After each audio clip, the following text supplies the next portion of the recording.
Halo and welcome back teman-teman netizen atau warganet yang saya hormati semuanya. Di konten terbaru hari ini saya ingin membahas tentang Piala AFF tahun 2024 yang akan dimainkan mulai akhir bulan November sampai akhir bulan Desember, dan hasil undiannya juga sudah keluar, yakni menempatkan Indonesia berada di grup B bersama timnas Vietnam, Myanmar, Laos, dan juga Filipina. Tapi di episode kali ini saya belum ingin membahas tentang peluang dari timnas Indonesia. Kan Piala AFF ini masih beberapa bulan lagi ya, baru akan digelar. Namun saya ingin membahas tentang silang pendapat yang sangat ramai di sosial media teman-teman. Bahkan sudah mulai viral karena hampir semua akun sosial media yang biasa membahas tentang timnas Indonesia memberikan narasi-narasi sesuai dengan pemikiran mereka masing-masing. Yang menurut saya wajar saja. Karena kita semua punya hak untuk memberikan sudut pandang kita, asalkan ya sudut pandangnya logis-logis saja ya, dan juga tidak menyerang siapapun secara personal. Nah, kalau bagi saya teman-teman, saya berdiri di tengah-tengah. Artinya sebagai pengamat, saya juga harus fair memberikan penjelasan saya.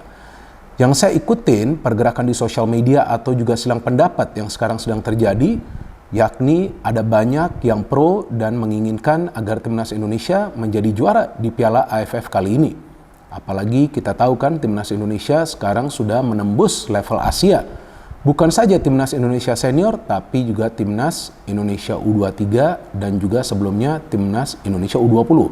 Namun di sisi lain ada juga banyak yang kontra dan menilai bahwa Piala AFF ini sebetulnya bukan merupakan sebuah prioritas bagi timnas Indonesia sekarang. Karena ya seperti yang baru saja tadi saya katakan, timnas Indonesia sudah menembus ke level Asia walaupun masih belum mampu bersaing di sana. Tapi kan sebetulnya ya gak fair juga ya jika kita menilai seperti itu. Karena kan namanya juga di Piala AFF ini nanti yang akan bermain adalah timnas Indonesia. Artinya ada nama negara.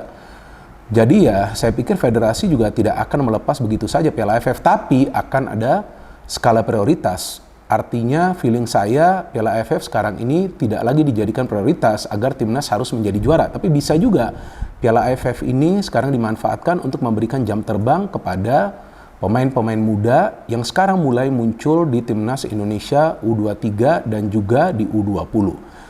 Jadi sebetulnya Piala AFF ini kan adalah turnamen kawasan regional ya teman-teman. Tapi ada juga SEA Games yang kita tahu sebelumnya Indonesia menjadi juara. Jadi sebetulnya kalau ada yang menilai bahwa Indonesia belum bisa menjadi juara di level ASEAN, ya gak benar juga sih. Karena ya Indonesia belum lama ini menjadi juara atau mendapatkan medali emas di SEA Games lalu kan. Kita bisa menjadi juara. Jadi artinya ya kalau di Piala AFF memang kita gagal dengan timnas senior, tapi kan di level U22 ya SEA Games itu kita masih bisa menjadi juara. It means Indonesia masih bisa menjadi juara di level ASEAN. Jadi ya seharusnya jangan juga dijadikan patokan bahwa di Piala AFF kali ini kita harus menjadi juara. Maka itu saya berdiri di tengah-tengah. Maksud saya adalah Piala AFF ini penting, tapi tidak penting juga. Penting agar Shin Tae-yong bisa memberikan jam terbang kepada pemain-pemain lain yang sebelumnya sulit untuk bisa menembus ke timnas Indonesia senior yang sekarang sedang berjuang di dua sisa atau nanti akan berjuang di dua sisa pertandingan kualifikasi Piala Dunia tahun 2026. Jadi bisa juga nanti akan dibentuk yang namanya Timnas Indonesia B atau Timnas B. Jadi Timnas B ini bisa juga nanti diisi oleh mayoritas para pemain muda yang batas usianya adalah 23 tahun. Jadi lebih banyak pemain-pemain muda yang akan dipilih, tapi tentu akan ada juga beberapa pemain senior. Jadi itu tentu akan sangat bermanfaat bagi timnas kita agar Shin Tae-yong nanti bisa mendapatkan lebih banyak pemain lagi untuk bisa nanti dia panggil membela timnas Indonesia.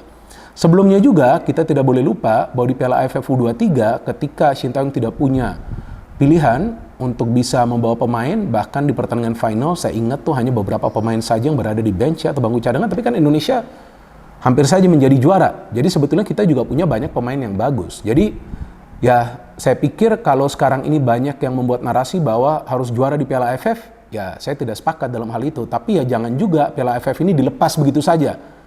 Ya masa sih kita mau sih nanti dibantai oleh Vietnam atau mungkin kita kalah lawan Myanmar atau Laos kan? Kita juga nggak mau dong seperti itu ya kan? Sebagai supporter juga kita ingin ya timnas Indonesia paling tidak permainannya tidak buruk dan mendapatkan hasil akhir yang positif. Ya minimal lolos dari fase grup lah. Apalagi ini kan grupnya kali ini kan bukan grup yang berat. Ya apalagi kalau timnas Indonesia bisa full tim, wah bisa juga kita juara Piala AFF. Tapi kan hitung-hitungannya kan bukan seperti itu. Jadi hitung-hitungannya jangan dipakai rumusan seperti itu bahwa karena sekarang timnas Indonesia sudah bisa menembus ke level Asia, ya kemudian kita nih sekarang seharusnya sudah bisa menjadi juara dari Piala AFF. Gak bisa begitu juga dong bos, karena Piala AFF ini kan bukan termasuk kalender FIFA. Belum tentu juga Shin Tae-yong akan bisa mendapatkan pemain-pemain yang dia perlukan untuk membentuk timnas yang kuat. Apalagi kita tahu Indonesia selangkah lagi akan lolos ke round 3 kualifikasi Piala Dunia tahun 2026. Artinya nanti jadwalnya akan padat. Jadi seharusnya mulai sekarang ini sudah ada persiapan dari federasi duduk bersama dengan Shin Tae-yong, kemudian memilih pemain-pemain mana yang kira-kira nanti akan dibawa untuk Piala AFF. Ya bukan sekarang sih, maksudnya bukan hari ini atau besok. Tapi ya ini sekarang, ini sudah harus direncanakan tim mana yang akan dibawa gitu. Karena ya sebagai supporter kan kita ingin agar timnas kita itu ya mainnya bagus, kemudian mendapatkan hasil-hasil yang membanggakan. Ya kan teman-teman, kalau enggak nanti kalian juga yang pada ribut kan. Mungkin juga kalian sekarang mengatakan udahlah Piala AFF lepas saja, tapi nanti kalau timnas Indonesia kalah kalian yang malahan berisik di sosial media. Saya tahu itu sering seperti itu. Apalagi nanti kalau timnas Indonesia sudah lolos ke final gak menjadi juara, wah pada mengeluh lagi nih. Ada lagi nanti tagar STY out. Jadi ya mulai sekarang ini mindset kita ini sudah harus berubah. Jadi betul Piala AFF ini adalah turnamen kawasan regional dan tentu kita ingin atau kita berharap timnas Indonesia menjadi juara, tapi jangan dijadikan patokan bahwa harus juara. Lah kalau seperti itu para pemain bebannya lebih besar lagi dong. Padahal saat ini para pemain tuh maunya bersaing di level Asia. Bukan saja untuk bisa terus bermain di Piala Asia, tapi kalau bisa nanti suatu saat kita bisa bermain di Piala Dunia. Baru saja sebelum saya membuat konten ini, saya ngobrol dengan beberapa kawan saya di pusat kebugaran yang biasa saya pergi.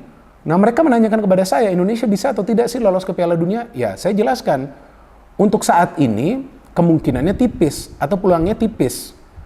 Tapi ke depannya jika memang kita tetap nanti bisa memilih pemain-pemain yang berbakat, ada juga pemain-pemain yang datang dari klub-klub Eropa, ya kan pemain-pemain keturunan Indonesia, maksud saya, ya bukan tidak mungkin Indonesia akan bisa lolos ke Piala Dunia. Jadi ini roadmap-nya dari PSSI harus jelas, maunya seperti apa. Kalau yang sekarang saya ikutin perkembangan beritanya atau mungkin ya rumor ya, saya juga belum membaca pernyataan resmi dari PSSI bahwa kemungkinan Piala AFF ini akan dimanfaatkan sebagai ajang pemanasan. Oke juga, tapi kan harus jelas pemain-pemain mana yang akan dipilih. Kalau keinginan saya, ini kan keinginan saya, belum tentu juga keinginan dari Shin Tae-yong, ya lebih baik pemain-pemain muda saja yang di bawah usianya 23 tahun. Jadi nanti tim yang bermain di Piala AFF ini juga bisa nanti bersiap untuk nanti bermain di SEA Games. Karena SEA Games itu kan ada batasan usia juga. Dan kalau nggak salah adalah nanti kuota pemain senior yang bisa bermain di SEA Games. Jadi Piala AFF ini sebetulnya negara-negara lain juga bukan artinya melepas, tapi mereka juga biasa akan membawa pemain-pemain muda atau pemain-pemain lain yang sebelumnya belum bisa menembus ke timnas Indonesia agar pelatih ini bisa memonitor progres para pemain. Dan timnas Indonesia kita ini kan kedalaman skuadnya belum bagus ya teman-teman ya. Jadi ya inilah momen nih. Ini momen nih sekarang bagi timnas Indonesia nih. Coba cari lagi pemain-pemain baru, ya kan? Jadi kalau ada yang namanya timnas Indonesia B, ada juga timnas Indonesia A, ya, itu akan lebih memudahkan Shin Tae-yong untuk memilih pemain nanti. Apalagi nanti kalau mau main di SEA Games kan siapapun nanti pelatihnya, nah sudah bisa melihat juga performa dari para pemain di Piala AFF tahun ini. Dan saya juga belum cek kapan nanti selanjutnya ada SEA Games ya. Tapi sebelumnya kan SEA Games kita berhasil mendapatkan medali emas, so it's good.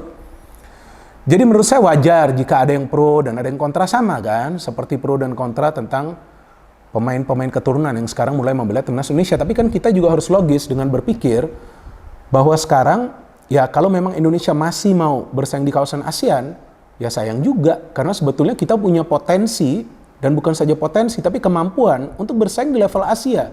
Jadi jangan sampai pemain-pemain yang sekarang lagi berjuang untuk kita bersaing di level ASEAN nanti tiba-tiba diminta juga, ayo kamu harus juara di level ASEAN. Berat juga bagi mereka dong. Karena belum tentu juga mereka akan dilepas oleh klub mereka masing-masing, apalagi para pemain keturunan Indonesia.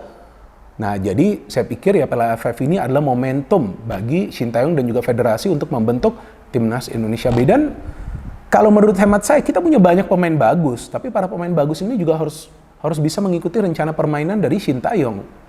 Kalau mereka bisa mengikuti rencana permainan dari Shin Tae-yong, maka saya yakin permainan dari timnas kita itu akan rapi. Dan mereka akan lebih banyak bisa menciptakan peluang, lebih banyak mencetak gol. Dan satu lagi masalah kita kan, ya sebetulnya kan faktanya kita belum punya striker predator. Oke, di timnas Indonesia senior kita punya yang namanya Rafael Struijk. Bagus Rafael Struijk ini kan. Tapi kan sebetulnya peran dia itu target utama dia itu sebetulnya kan bukan untuk mencetak gol, tapi untuk membuka ruang, untuk melakukan pergerakan tanpa bola, untuk mengganggu konsentrasi dari para pemain tim lawan. Nah, kita harus punya striker predator. Nah, ini momen juga di Piala AFF 2024. Apalagi ini formatnya kan seperti sebelumnya ya, ada pertandingan home bagi Indonesia, ada pertandingan away. Nah, jadi sekaligus bisa membentuk mental dari para pemain muda kita. Atau ya, kalau memang mau dipersiapkan juga Timnas Indonesia U20, saya juga belum cek ya kalender Timnas Indonesia U20 seperti apa ya. Timnas Indonesia U20 saja yang main di Piala AFF. Kan bagus juga bagi mereka mendapatkan jam terbang. Kenapa kita juga harus bisa berpikir out of the box gitu loh.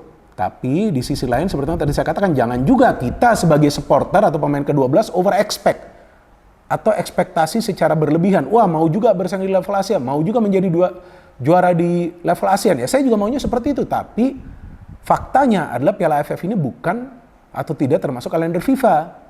Jadi ya kemungkinan besar pemain-pemain inti yang biasa menjadi bagian dari Timnas Indonesia itu tidak akan bisa membela Timnas Indonesia. Jadi prioritasnya sekarang sudah harus di-set.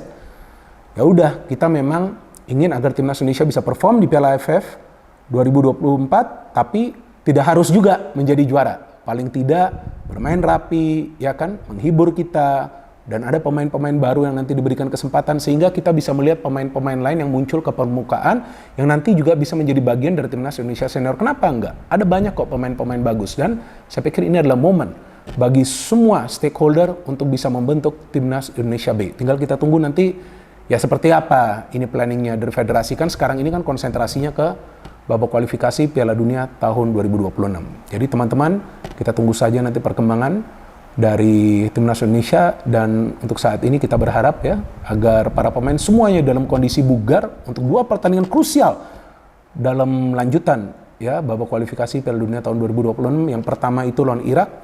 Ya kalau kita bisa menang sudah enak ya kan. Kemungkinan ya bukan kemungkinan, sudah pasti kita lolos ke round 3, dan ya lawan Filipina nanti bisa ada rotasi lah dalam starting lineup karena kedalaman skuad dari Timnas Indonesia itu harus dibentuk, dan Piala AFF adalah salah satu turnamen yang bisa dimanfaatkan untuk melakukan itu. No hate, no politics, only football. Salam sepak bola.